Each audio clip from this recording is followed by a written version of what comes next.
예, 지난주 민주당 충청 지역 경선에 이어서 오늘 치러진 대구 경북에서도 이재명 지사가 과반으로 1위를 차지하면서 대선 본선행에 한 걸음 더 다가섰습니다. 검찰의 고발 사주 의혹에 대한 조사도 본격화하고 있는 가운데 국민의힘은 여권의 정치 공작이라며 강하게 반발하고 있습니다.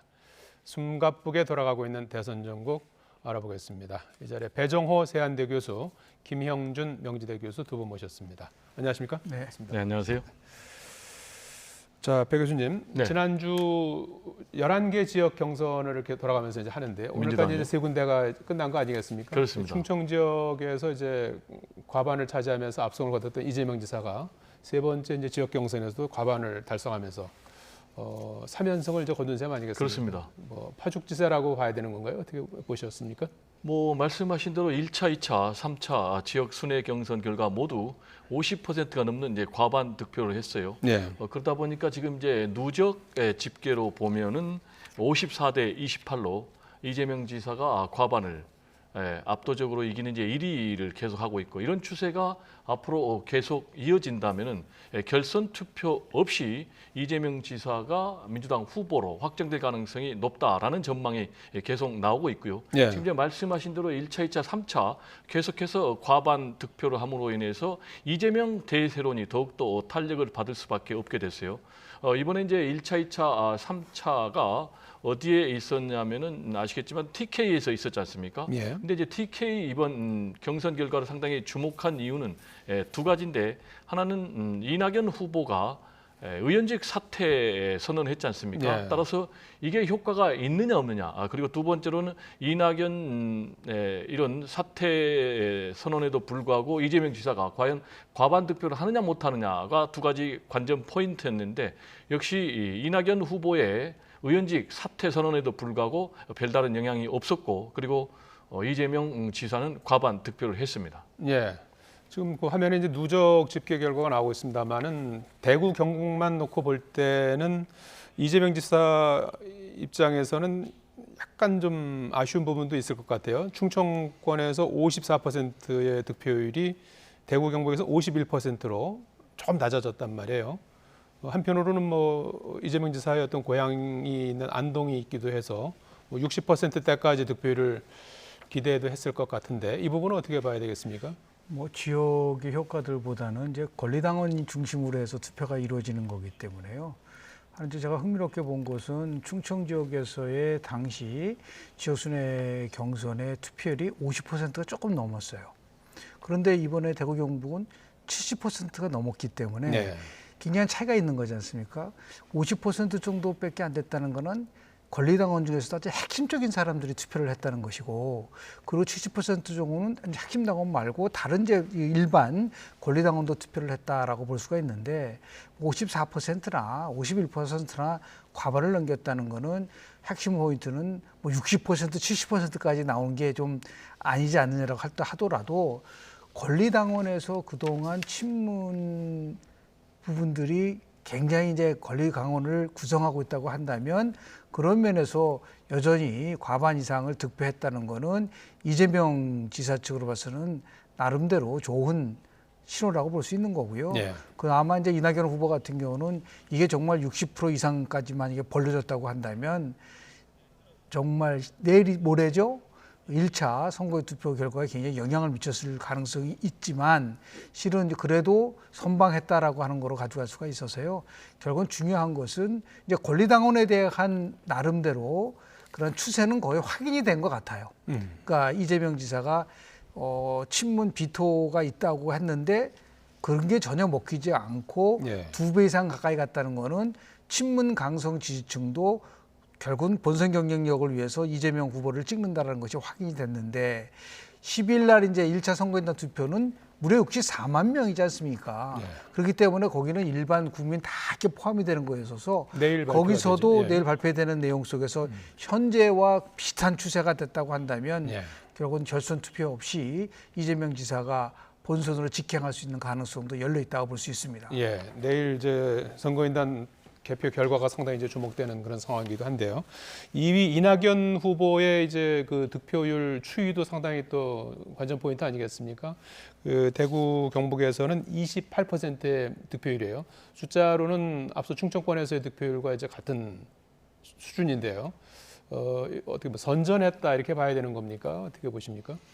제가 볼 때는 뭐 이낙연 대표의 전 대표의 득표력에 어떤 한계가 노정이 된 것이 아닌가 이렇게 생각이 됩니다. 예. 말씀하신 대로 1차에서는 27% 그리고 2차에서는 29% 그리고 이번에 28%니까 1, 2, 3차가 평균에서 28% 득표를 했거든요. 네. 계속해서 고른 득표를 했단 말이에요. 이런 변동폭이 전혀 없어요. 네. 이 얘기는 이낙연 전 대표의 권리당원을 대상으로 한 득표전에서 표의 확장성의 한계가 온 것이 아닌가 이렇게 생각이 됩니다. 특히 이번 이제 3차 경선 같은 경우는 아까 말씀드린 대로 이낙연 전 대표가 승부수를 던졌어요. 의원직을 사퇴하겠다라는 승부수를 던졌음에도 불구하고 이런 득표력의 변화가 없었다라는 것은 말씀드린 대로 권리당원들 상대로 해서 어느 정도 한계가 지어진 것이 아닌가 이렇게 생각이 되고요. 이렇게 이제 이낙연 전 대표의 한계가 지어진 것은 두 가지 아니겠습니까? 첫째, 이낙연 대표에 대해서 어떤 강력한 메리트가 없다라는 그런 판단. 그러니까 구체적으로 얘기하면은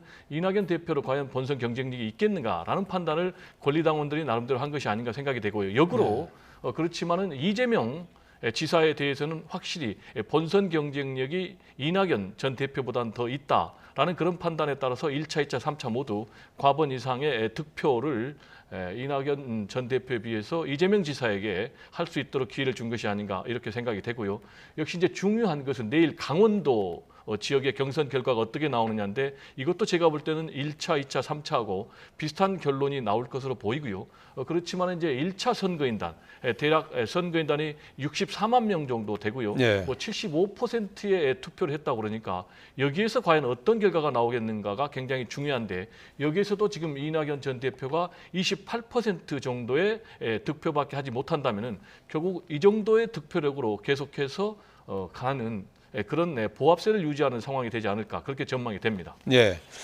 뭐 지금 전체적으로 이제 그 추이가 이제 비슷하니까 이제 이런 분석도 뭐 가능은 하겠습니다만은 아직 전체적으로 이제 그 전체적인 그 표수가 많이 이제 그 개표가 되지 않은 상태이기 때문에 아직 좀 속단하긴 좀 이르지 않은 겁니까? 그렇죠. 지금 뭐 지역 그 순회 경선을 가지고 1차 선거인단 거를 뭐 그대로 적용한다는 거는 무리가 따를 수밖에 없는 거고요. 예.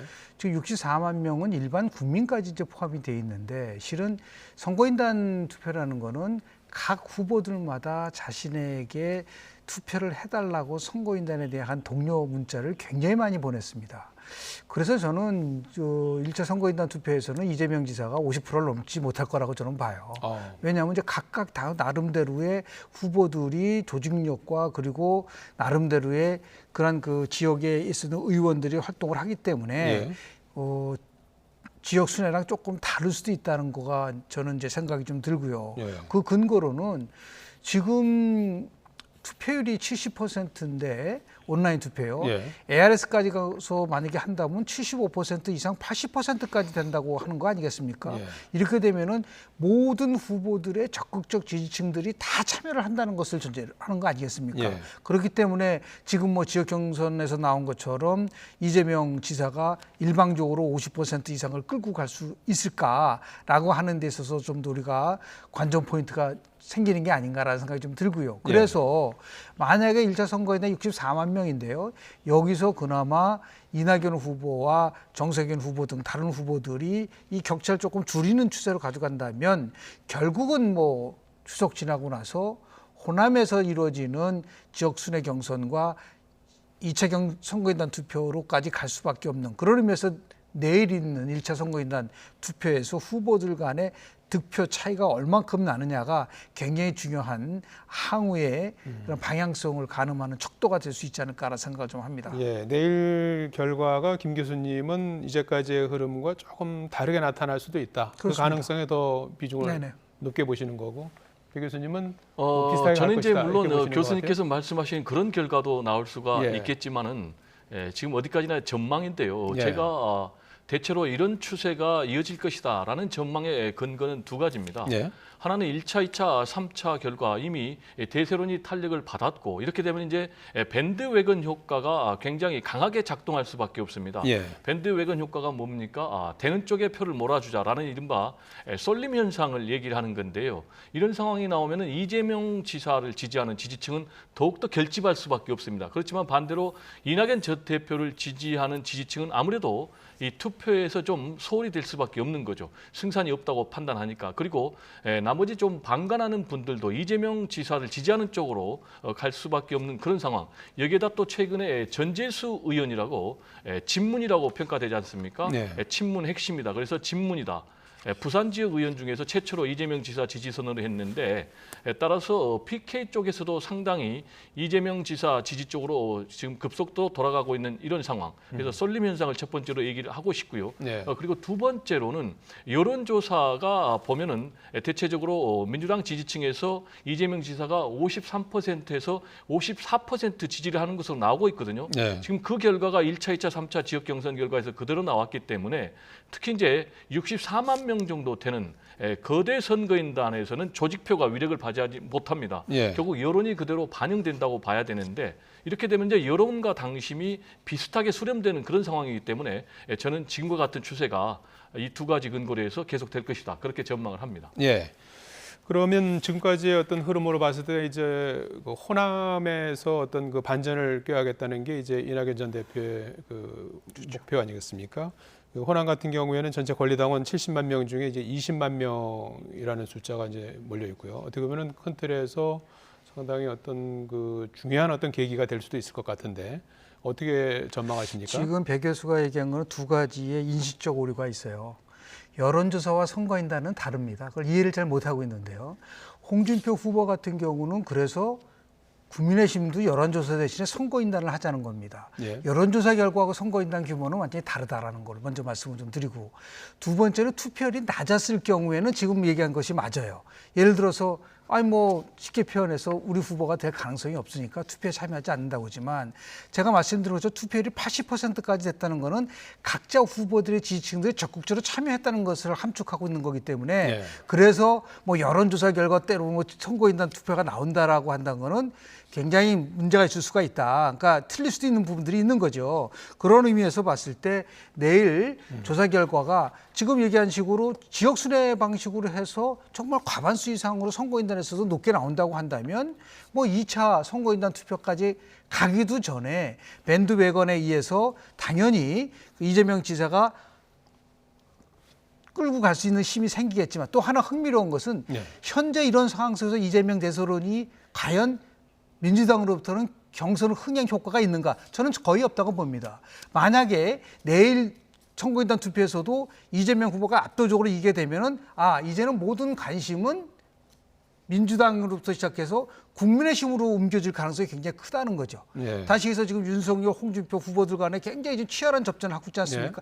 그렇게 해서 지금 당원들은 나름대로 굉장히 정치적으로 학습 능력이 뛰어나신 분들이기 때문에 보통과 다를 수도 있다라는 그러한 그 추론을 한다고 한다면 예. 일방적으로 이재명 지사가 이길 수 있을 거다라고 하는 추론도 오류가 있을 수 있다는 말씀 좀 드립니다. 거기 덧붙여 짧게 좀 그 조사 전문가시니까 그 선거인단 조사 방식하고 여론조사 방식하고 좀 다를 수 있다라고 보시는 네네네. 그 이유를 간단히 좀 설명해 주시겠습니까? 여론조사는요 전체의 규모가 아무리 많아야 예. 2,000명 정도에서 조사를 하는 거고요. 예. 선거인단은 원하는 사람 모두 다 참여를 할 수가 있는 거예요. 예. 그러니까 쉽게 표현해서 미국식의 오픈 프라이머리와 같은 성격을 갖고 있기 때문에 예. 그래서 누구나 상관없이 당원의 지지 여부와 상관없이 투표를 하는 거라고 볼 수가 있는 겁니다.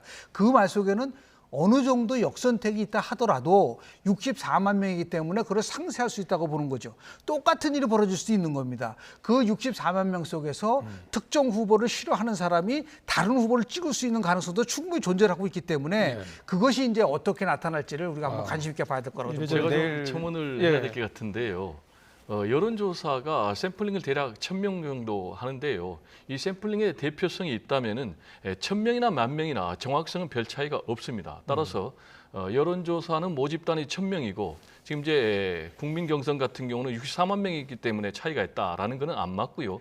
오히려 만약에 이 선거인단의 규모가 크면 클수록 여론조사가 더 비슷하게 갈 수밖에 없는 거죠. 예. 그리고 이제 아까 홍준표 후보를 얘기를 했는데 홍준표 후보 같은 경우는 국민의힘 지지층과 일반 지지층의 여론조사가 판약의 차이가 있는 거예요. 예. 그렇지만 지금 이재명 지사 같은 경우는 여기에 격차가 없고요. 네. 아까 이제 권리당원과 여론조사 얘기를 했는데 권리당원의 지지율과 여론조사 지지율이 같이 가고 있는 현상이 나타나고 있어요.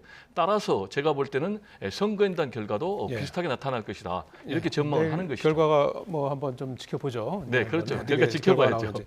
오늘 그리고 또 주목할 만한 내용이 추미애 후보가 3위로 올라섰어요. 대구 경북에서만 14.84%의 득표를 기록했는데 추미애 전 장관이 판세를 뒤집은 힘은 뭐라고 보십니까? 역시 이제 첫 번째로는 자신의 고향 아닙니까? 예. 대구가 고향이신데 TK 지역에서 했기 때문에 아무래도 이제 홈그라운드 이점이 작용한 것으로 보이고요. 그리고 두 번째로는 추미애 후보 같은 경우 당 대표를 역임했지 않습니까?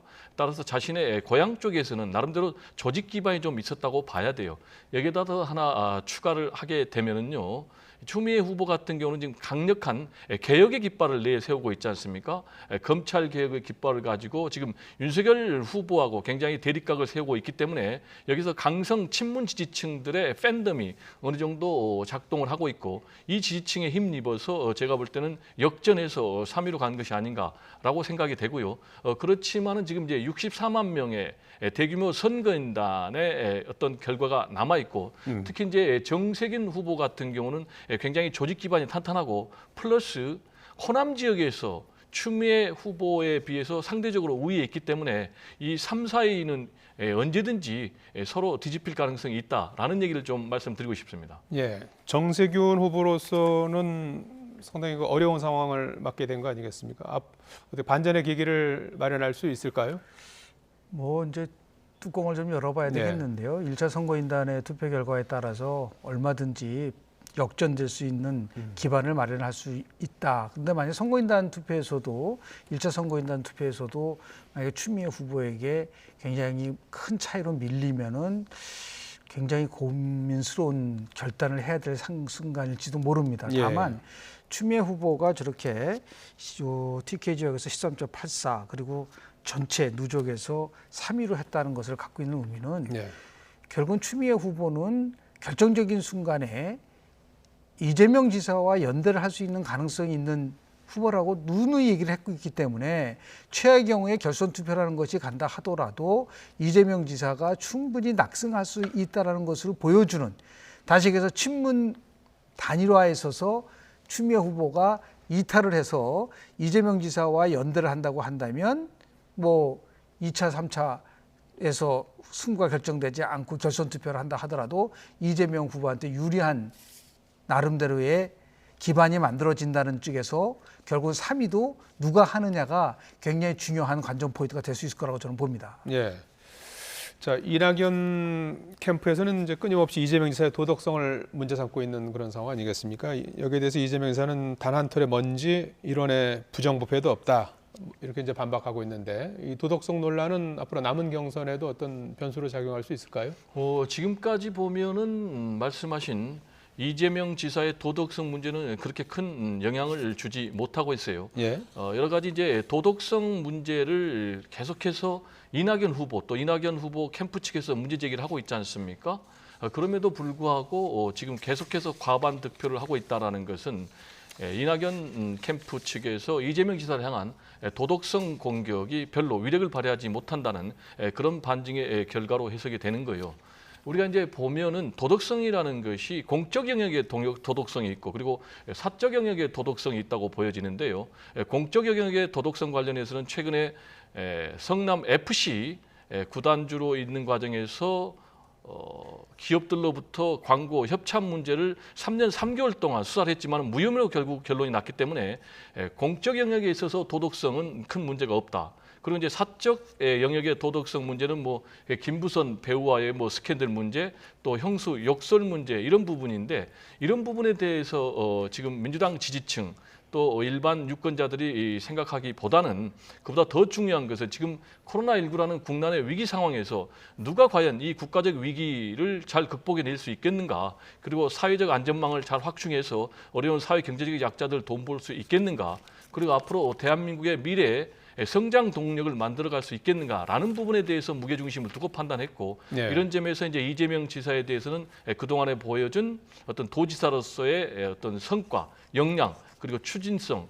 역동성 이런 부분에 대해서 긍정적인 평가라고 여기에 더 무게중심을 두다 보니까 지금 이재명 지사의 과반 득표 행진이 계속되고 있는 것이 아닌가 이렇게 분석이 됩니다. 예, 배 교수님은 뭐 좋은 얘기 많이 해주셨으니까 김 교수님께서는 앞으로 그 이재명 지사가 최종적인 민주당 후보로 선출되기까지 아직 한 달 정도 이제 남았어요. 10월 10일까지 이제 뭐 굉장히 이제 뭐 길다면 길게 시간이 남아 있는 상태인데 앞으로 조금 넘어야 될 어떤 과제 이런 부분이 있다면 어떨 건가요? 경선과 관련돼서 후보들에 대한 네거티브 공격을 통해서 순위가 바뀐 적이 거의 없어요.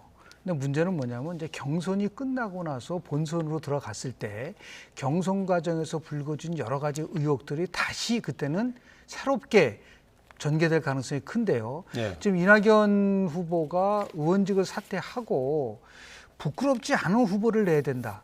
그럼 결국은 이재명 지금 지사를 겨냥한 말한 거 아니겠습니까? 예. 그 부끄러운 후보고 민주당의 가치와 민주주의 가치에 적합하지 않은 후보를 결정적인 순간에 과연 원팀으로 갈 수 있느냐. 그래서 지금 송영길 대표가 의원직 사퇴를 지금 막고 있는 거 아니겠습니까? 그래서 이거는 단순하게 뭐 공적 영역의 도덕성에 대한 얘기도 하고 계신데 예. 그러면은 지난 2007년도에 BBK 사건이라든지 다른 여러 가지 사건이 대선 과정 속에서 예. 다 무혐의 처리 나온 거 아닌가요? 끝나고 나서 어떻게 됐죠? 다시 조사했지 않습니까? 그러니까 지금 당장 무슨 뭐 이게 성남 FC 수사가 끝났다고 보기는 저는 어렵다고 봐요. 그랬기 때문에 지금 얘기하는 이낙연 후보가 도덕적으로 부끄럽지 않은 후보를 얘기를 한다라고 얘기하는 것 속에서 본선에서 분명히 이 부분은 다시 또 불거질 가능성이 굉장히 클 수밖에 없는 것이고 예. 이것 때문에 경선을 통과했기 때문에 본선에서는 아무런 영향을 미치지 않을 것이다라고 하기에는 나름대로 또 치열하게 또 이런 뭐 여당 문제만이 아니에요. 야당도 마찬가지라고 봐요. 예. 야당이 이제 경선 과정에서 치열한 또 도덕성 논란이 나오면 경선 가서 끝나고 나서 본선에서는 또 이 도덕성 문제 가지고 충돌할 수밖에 없는 그런 양상이 전개되지 않을까 생각을 합니다. 예.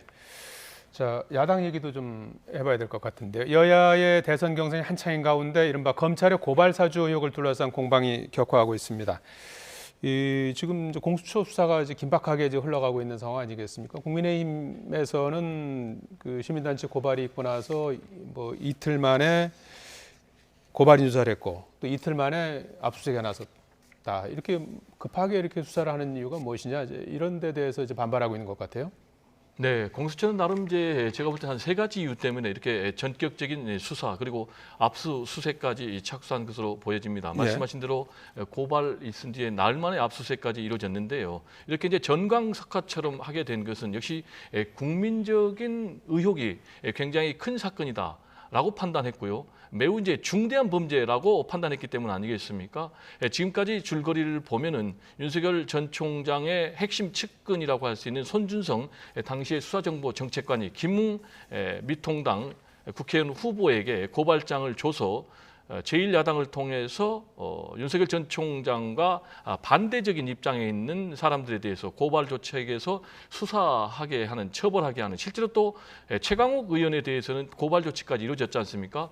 따라서 이거는 이제 나라의 근간을 흔드는 국기문란 행위에 해당되는 매우 중대한 범죄다라는 판단 때문에 이렇게 전격적으로 수사한 것 같고요. 예. 두 번째로는 나름대로 혐의가 좀 포착이 됐다라고 판단한 것으로 보여집니다. 예. 그게 무슨 얘기냐면 이번 의혹과 관련해서 제보자가 있지 않습니까? 그리고 물증이 있지 않습니까?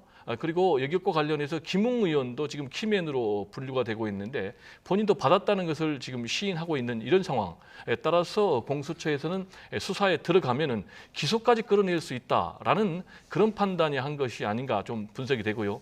세 번째로는 만약에 이 수사를 늦춰서 할 경우에는 이제 10월로 넘어가게 되면은 아시겠지만 이제 10월부터는 국민의힘의 본경선이 본격적으로 시작이 되거든요.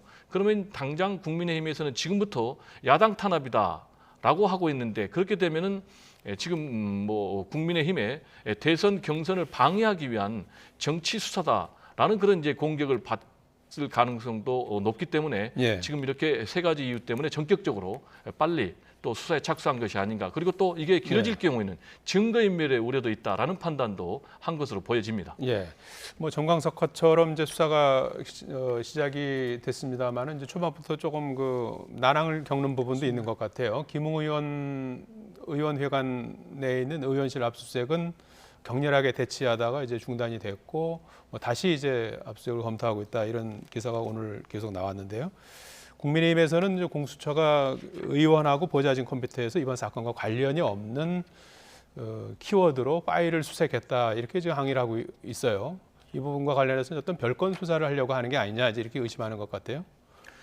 일단은 이번 수사는 굉장히 이례적이고 무리한 면들이 있다라는 말씀을 드려요.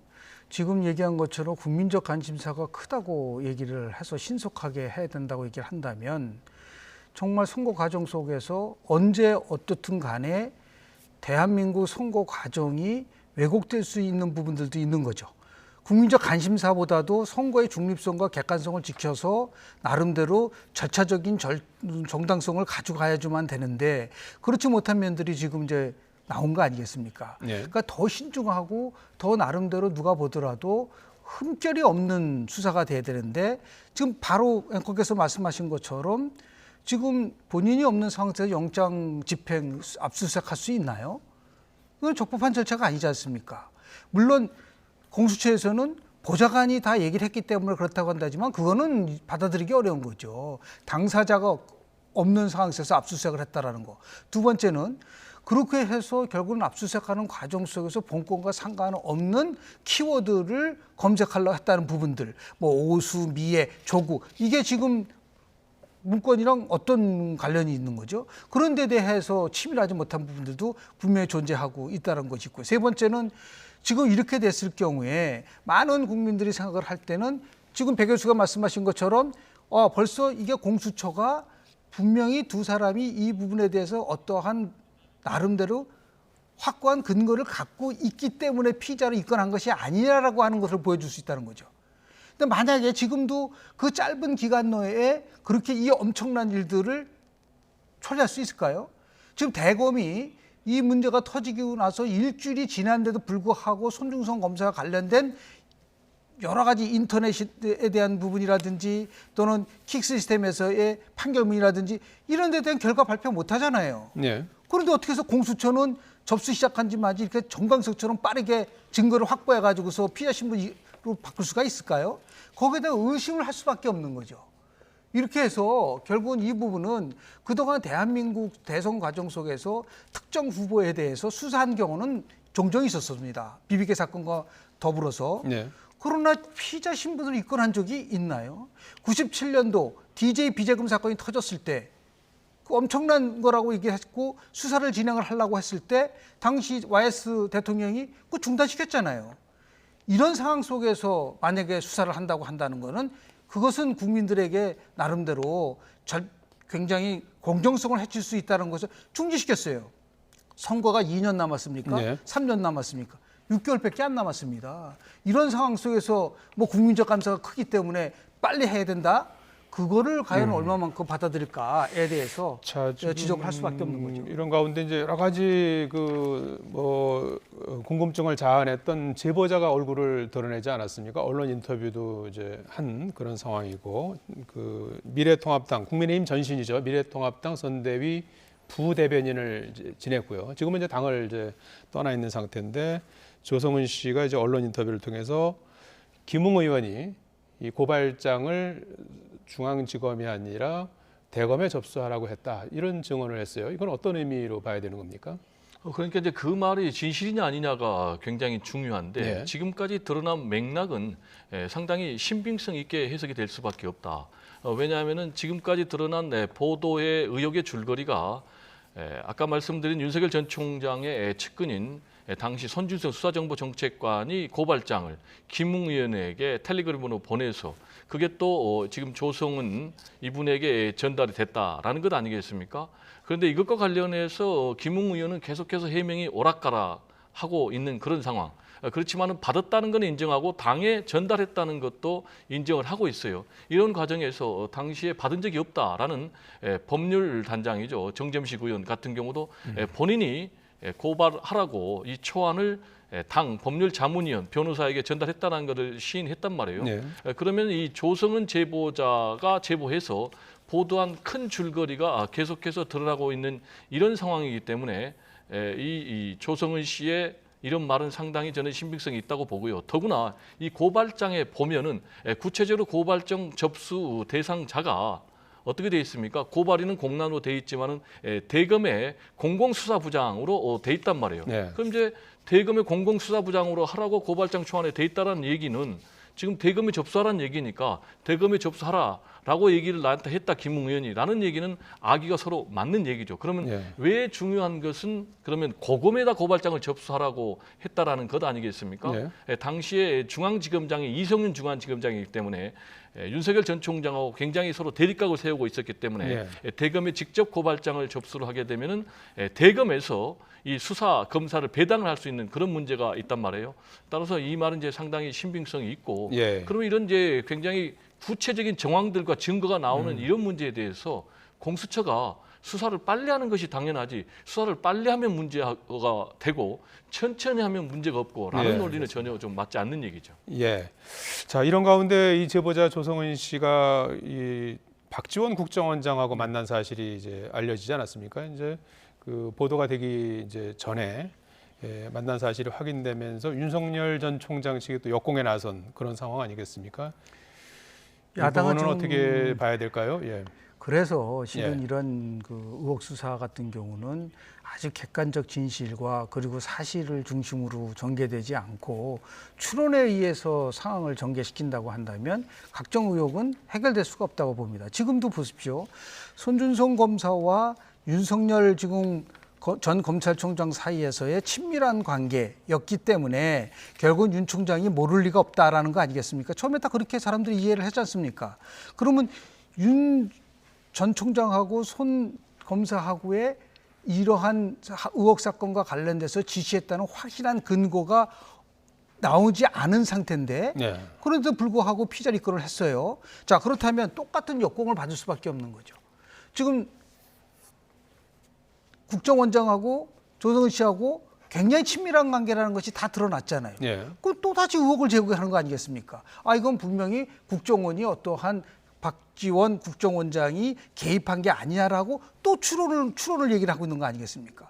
이런 것들이 과연 법에서 정한 나름대로 객관적 진실을 토대로 한 것이냐에 대해서 의심을 할 수밖에 없어요. 그러니까 여당이 얘기하는 거나 야당이 얘기하는 거나 전부 다 모두 다 추론에 의해서 얘기를 하는 거기 때문에 이거를 결국은 밝힐 수 있는 방법은 수사밖에 없는 것이고 그런데 그 수사가 적법적 절차와 나름대로 충분하게 확보할 수 있는 근거를 토대로 해서 해야 되는데 그렇지 못할 경우는 결국은 정치 공무원으로 갈 수밖에 없다라는 것을 다시 한번 밝히는 것이 아닌가 생각을 좀 하게 됩니다. 제가 좀 얘기를 해야 될 것 같은데요. 시간이 다 됐는데 간단하게 마무리해 주시죠. 박지원 의원 케이스하고 지금 고발 사주 의혹하고 같이 비교하는 건 전혀 맞지 않죠. 증거가 없다고 그랬는데 고발 사주 같은 경우는요. 구체적인 제보자가 나왔고요. 그리고 고발장이라는 물증이 나왔고요. 그걸 주고받았던 문자 메시지가 있고요. 그리고 그 주고받던 핸드폰이 지금 압수수색이 된 그런 상황입니다. 그런데 증거가 없다는 얘기는 안 맞는 얘기죠. 그리고 박지원 의원 같은 경우 이제 지금 이제 국정원장이죠. 이 케이스는 단지 조성은 씨를 한번 만났다는 것 외에는 아무런 범죄 혐의가 없는 거예요. 증거도 없고. 그런데 이걸 그냥 무작정 빨리 입건해라. 그리고 압수수색해라. 어떻게 핸드폰 압수수색합니까? 구체적인 혐의가 드러나지 않는데 이거는 법치주의를 근본적으로 무시하는 거고 더 나아가서 대통령 책임론까지 얘기하고 있는 것은 정치 공세도 너무나 설득력이 없는 정치 공세가 아닌가 이렇게 생각이 됩니다. 지금 얘기한 거의 전제 조건은 손준성 검사가 고발장을 준 거고 손준성 검사가 윤석열 전 총장에게 상의했다는 것을 확정 짓고 나서 얘기하는 논리라 이거죠. 지금 그건 아니잖아요. 수사 상황을 좀 봐야 될 것 같고요. 그 부분에 대해서 제보자가 있고 게 아니고요. 문자가 있고 지금 김웅 의원이 받았다. 그리고 제보자도 또 알겠습니다. 김웅현에게 받았다라는 것이 본인이 물증과 지금 제보자가 기억이 자, 없다고 있잖아요. 잠깐만요. 얘기를 하고 있기 예, 때문에 알겠습니다. 그런 의미에서 예. 자신이 얘기를 할 때는 전제가 정확하게 맞은 상태에서 얘기를 해야지 알겠습니다. 자기 전제가 잘못된 걸 가지고 뭐 비교가 안 된다. 그래서 제가 얘기하지 않습니까? 예. 추론적인 김 교수님. 싸움에서는 예, 예. 결국은 공방으로 갈 수밖에 자, 없다. 여기서 좀 라는 말씀을 정리를 드리는 좀 거죠. 해주십시오. 그럼 제가 한마디만 어찌됐든. 질문할게요. 그럼 저는 예. 그 증거들 얘기했는데 자, 박지원 교수님. 의원이 공작에 연루됐다는 증거 자, 있습니까? 제가 얘기했죠. 그래서 자, 그거는 그만하시죠. 서로가 추론이고 의혹으로 갈 수밖에 없다고 자, 제가 얘기를 했지 않습니까? 다르죠. 예, 오늘 토론은 여기서 좀 정리를 하도록 하겠습니다. 이래저래 어쨌든 수사기관에서 모두가 납득할 만한 결과를 좀 빠르게 좀 내놔야 될 것 같습니다. 예, 바쁘게 돌아가고 있는 전국 상황 짚어봤습니다. 지금까지 배정호 세안대 교수, 김영준 명지대 교수 두 분께서 도움 말씀 주셨습니다. 고맙습니다. 감사합니다.